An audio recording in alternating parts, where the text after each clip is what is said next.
Bonjour à tous, aujourd'hui on va parler de la grenade, de sa symbolique qui unit le monde méditerranéen à l'Asie, depuis l'Empire romain jusqu'au monde chinois et japonais en passant par la Thaïlande et le Caucase.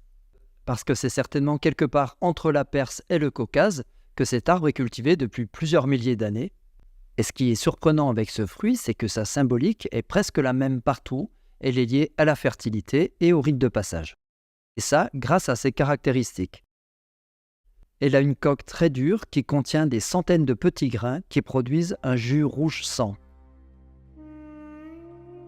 En Arménie, d'où l'arbre est peut-être originaire, la grenade est perçue comme un véritable symbole national, presque une personnification de la culture arménienne, et elle va contenir presque toutes les représentations symboliques de ce fruit.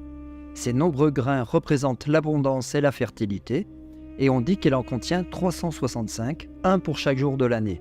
C'est pour ça qu'elle va être utilisée pendant les mariages où elle va être omniprésente.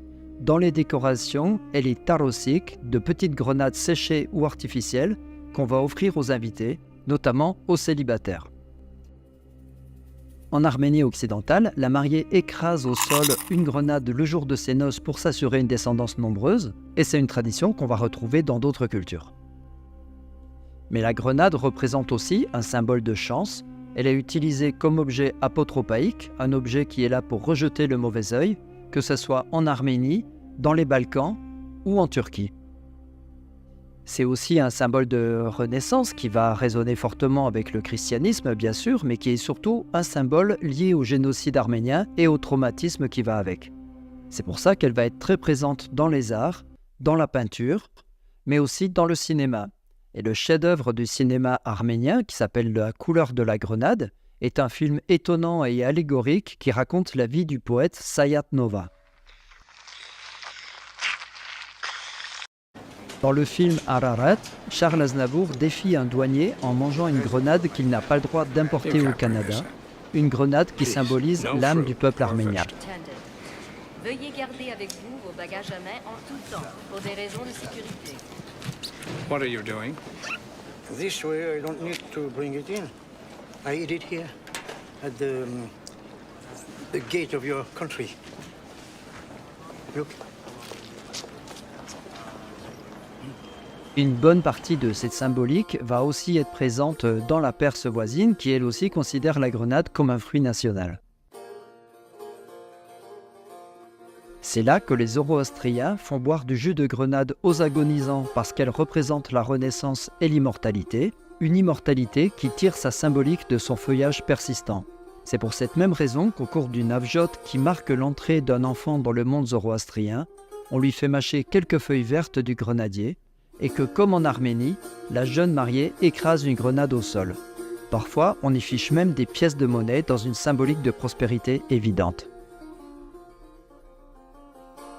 3 étapes, 3 passages dans la vie d'un zoroastrien, la naissance à la fois, le mariage et la mort, marqués par la présence de la grenade. Et des zoroastriens, on en trouve aussi en Inde où la grenade a fait son chemin depuis des millénaires. On en a déjà des traces dans le Rig Veda où elle renferme la même symbolique de fertilité et de chance, et aujourd'hui ce fruit est associé au dieu Ganesh mais aussi à la déesse Bhumi. Et c'est à cause de ce symbole de fécondité et de fertilité que les Jains refusent de la manger. Les fidèles du jaïnisme appliquent la notion d'ahimsa, de non-violence, jusque dans leur alimentation. Ils adoptent un végétarisme strict et ne mangent pas les légumes racines et les tubercules puisque les déterrer entraînerait la mort de la plante. La grenade, à cause de ses trop nombreuses graines, est la plupart du temps évitée par les Jains, qui la considèrent trop vivante, si on peut dire, en tout cas trop chargée de vie. En sanskrit, on l'appelle un mot qui a été emprunté par le thaï, qui signifie grenade, mais qui est aussi le nom d'une déesse de la fertilité, dont on ne connaît pas précisément l'origine, mais dont le nom et la fonction ramènent évidemment à la grenade. Elle possédait un temple célèbre à Bangkok qui aujourd'hui a disparu, où on faisait des offrandes de phallus dans le but d'obtenir une descendance. Mais en Thaïlande, les grenadiers qu'on peut parfois voir chez les particuliers, mais aussi dans les temples, peuvent avoir une toute autre origine.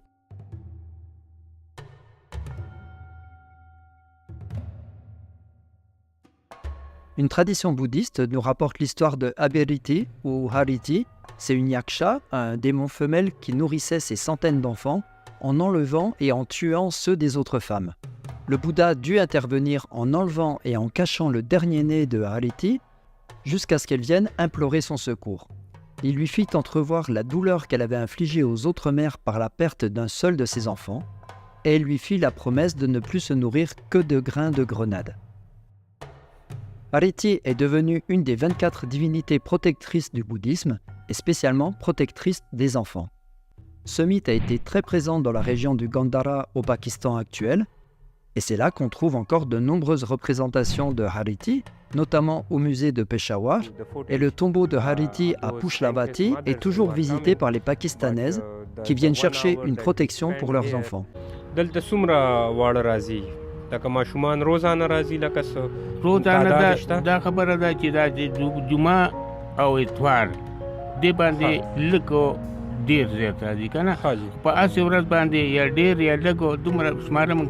Chine, cette ogresse protectrice se nomme 回子母 et on l'appelle 西魔精 au Japon, où on la représente aussi en compagnie de grenades. Et en Chine aussi, la grenade est un signe de prospérité, de longévité et de chance. Et on peut la voir représentée dans des peintures traditionnelles, pendant les mariages, mais aussi dans les maisons, comme c'est le cas par exemple dans le Soreng Thai de Bangkok. On dit que c'est le diplomate et explorateur chinois Zhang Qiang qui a ramené ce fruit de ses voyages en Asie centrale. Et les linguistes font remonter l'origine de l'ancien nom chinois de la grenade à l'arabe rumman.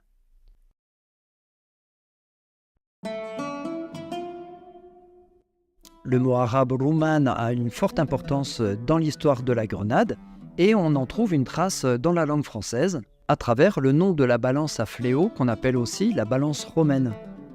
L'historien franco-iranien Ali Mazaheri nous dit que malgré son nom, cette balance n'est pas d'origine romaine mais chinoise et que son nom est arabe, c'est la déformation du mot rumman qui désignait les poids en forme de grenade de cette balance ancestrale.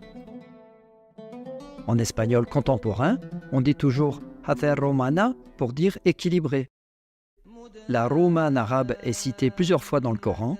Elle est considérée en islam comme un fruit du paradis et elle va jouer un rôle dans la mystique musulmane. Les soufis voient en elle la quintessence de la vérité, l'unité divine cachée derrière le voile de la multiplicité. Boire son jus, c'est s'abreuver du savoir de l'unité. Un hadith rapporte que le prophète Mohammed aurait dit qu'il n'y a pas une grenade sur terre dans laquelle il n'y a pas un grain des grenades du paradis. Elle va être présente dans les rituels des mariages des Bédouins. Le jeune marié va ouvrir une grenade qu'il va partager avec son épouse lors de leur entrée dans la tente. Et on a toujours cette idée d'abondance et de fertilité qui est liée au nombre grains de ce fruit. Et on pense que ce sont les Phéniciens qui ont importé le grenadier en Afrique du Nord, ce qui explique peut-être son nom scientifique, Punica granatum, qui veut dire la grenade des Phéniciens, la grenade punique. Dans le judaïsme voisin, on dit que la grenade contient 613 grains, le même nombre que les 613 commandements de la Bible, et dans le Cantique des Cantiques, Salomon déclare à sa belle « Ta joue est comme une moitié de grenade derrière ton voile ».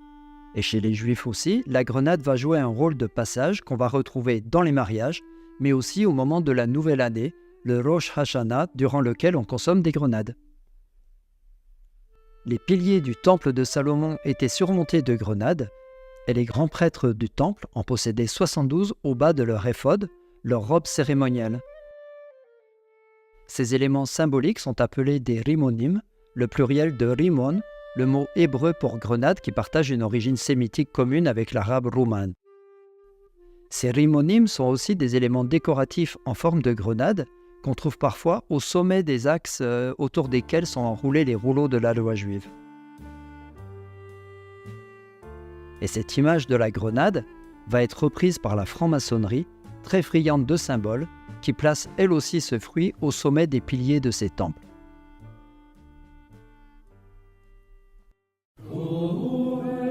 Dans le christianisme aussi, elle va être bien évidemment importante. Sa corolle symbolise la couronne du Christ, la couleur de son jus, son sang, et ses grains, la communauté des fidèles protégée par l'Église qui prend la forme de la coque. Elle revient souvent dans l'art occidental, notamment dans des représentations de la Vierge à l'enfant, où les grains prêts à jaillir du fruit représentent la future résurrection de Jésus. L'unité, la renaissance et la résurrection, mais aussi la vie éternelle sont contenus dans la grenade. En Arménie, le Catholicos Karekin organise une bénédiction des grenades, symbole religieux et national.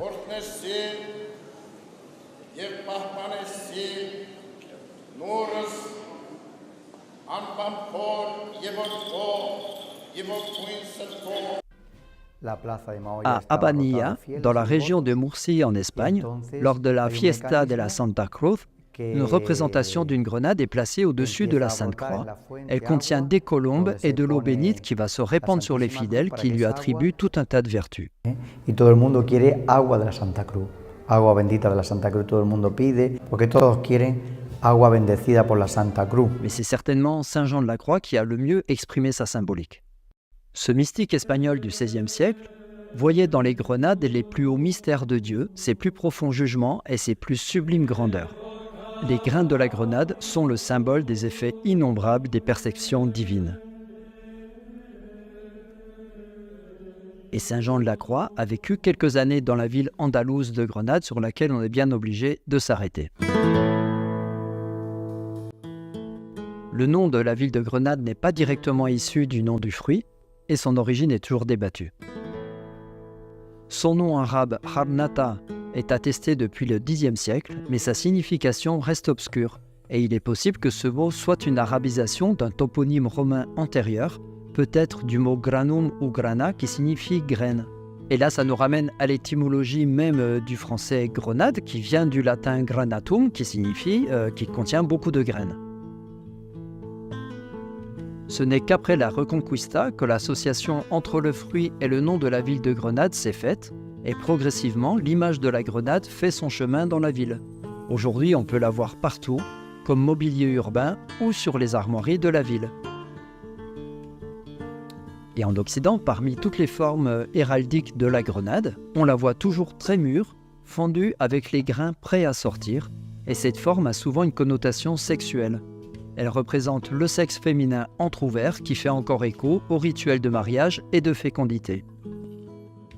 On en a une illustration contemporaine dans le tableau de Salvatore Dali qui s'appelle « Rêve causé par le vol d'une abeille autour d'une grenade, une seconde avant l'éveil ».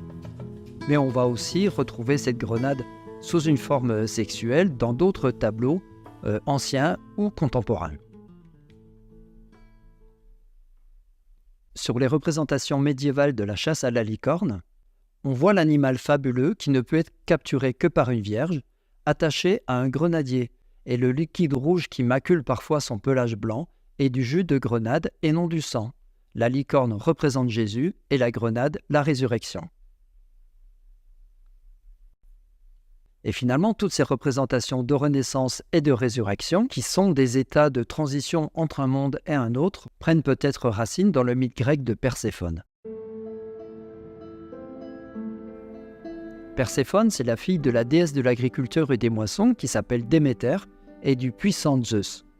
Attirée par un Narcisse, Perséphone est remarquée et enlevée par son oncle Hadès, dieu des enfers qui veut en faire sa femme. Sa mère Déméter cherche sa fille pendant 9 jours avant que le soleil ne l'informe de son enlèvement.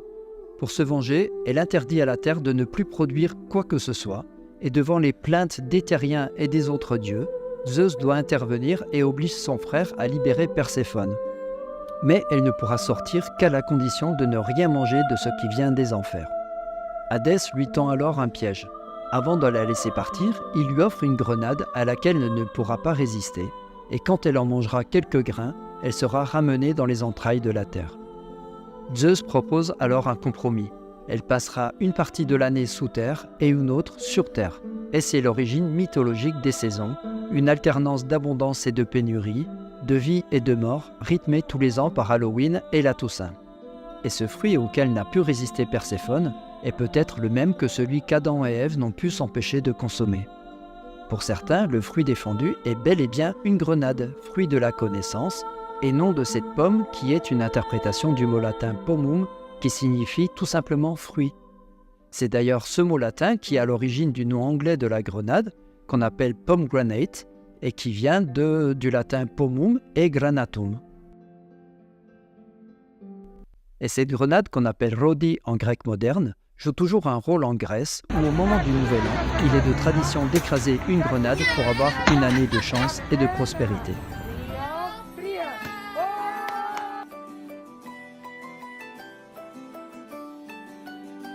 Et il est bien triste que ce fruit, symbole de vie, soit devenu le nom d'une arme qui est un symbole de mort. Une arme qui est devenue un symbole auquel la gendarmerie française, comme d'autres corps de combattants, reste très attachée.